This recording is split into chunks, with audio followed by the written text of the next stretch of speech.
महाराष्ट्र दहशतवाद विरोधी पथकाने मुंब्रामध्ये छापेमारी केलेली आहे। मुंब्रा भागातील इब्राहिम आबिदी यांच्या घरावर छापेमारी केल्याचं पाहायला मिळतंय। एटीएस कडून घरातून हार्ड डिस्क आणि लॅपटॉप जप्त करण्यात आलेला आहे।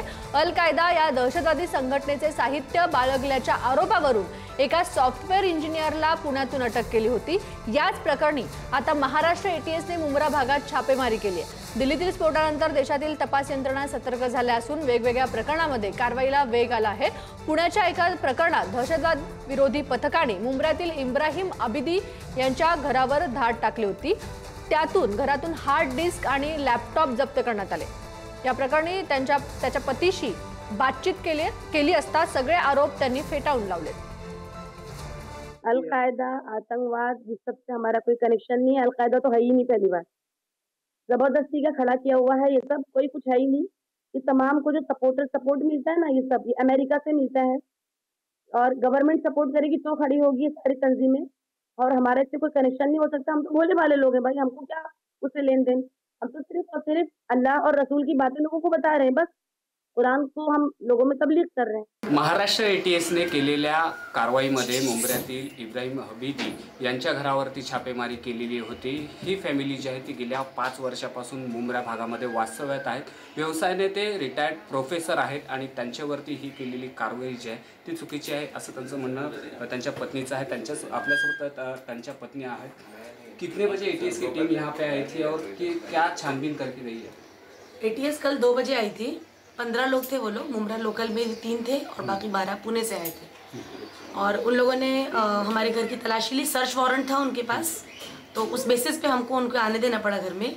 और बाकी उनसे हम कई बार पूछे कि और क्या रीज़न है जिस वजह से आप हमारे घर को तलाशी ले रहे हो, बट उन्होंने नहीं रीज़न बताया हमको। रीज़न बताया नहीं, मल्टीपल टाइम्स पूछा मैंने।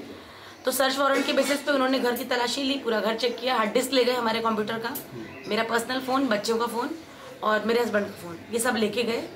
लेकिन ये बोले उन्होंने कि मेरे हस्बैंड को भी लेके जा रहे हैं अपने साथ, लेकिन वो उनका जो कुर्ला में एक और घर है वो घर को सर्च करेंगे।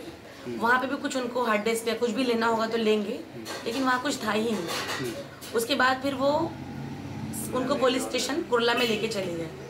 तो ये 5 o'clock को निकले हैं यहाँ से, लेकिन 9 बजे तक हमको कोई खबर नहीं। जबकि वो ये बोल के ले गए थे कि इनको लेके जा रहे हैं अपने साथ, आपका मोबाइल और बच्चों का मोबाइल और आपके हस्बैंड सबको हम यहाँ ला के छोड़ के फिर जाएंगे।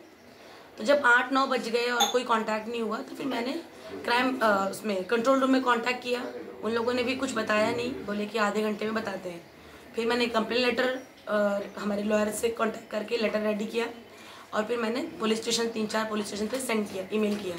उसके बाद हमको मालूम पड़ा कि हमारे हस्बैंड कुर्ला पुलिस स्टेशन में है। 12 बजे तक उन्होंने वहाँ रखा उनको, बगैर खाए पिए सब कुछ वहाँ पे उनको परेशान किया, जो भी उनको करना था, पंचनामा वगैरह बनवाए।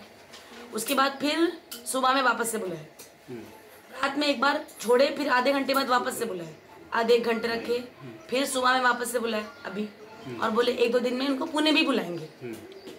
इस तरह पुणे में जो कुछ दहशतवादी संगठन की जो कार्रवाई हुई थी उसमें उनका नाम लिया जा रहा है। कुछ शव जो है तो एटीएस का आपके पति के ऊपर है, क्या लगता है? ऐसा इम्पॉसिबल है, ऐसा हो ही नहीं सकता। पहली बात तो वो रिटायर्ड प्रोफेसर हैं और उसके बाद वो कहीं जाते भी नहीं हैं, मतलब उनका ज़्यादा कुछ आना जाना है नहीं। और उनके फ्रेंड सर्कल में भी ऐसा कोई नहीं है, उनके कॉन्टैक्ट्स में भी ऐसा कोई नहीं है जिसमें ऐसा कुछ रॉन्ग वे में कोई चीज़ कर रहा हो। कभी वो पुणे गए हैं? पुणे से कुछ कनेक्शन उनका कभी आया है? मुझे इतना इन्फॉर्मेशन नहीं है कि वो कहाँ गए कहाँ नहीं, क्योंकि जनरली ऐसा कभी कुछ फ्रेंड्स वगैरह के यहाँ गए होंगे तो मुझे कुछ मालूमात नहीं है उस बारे में।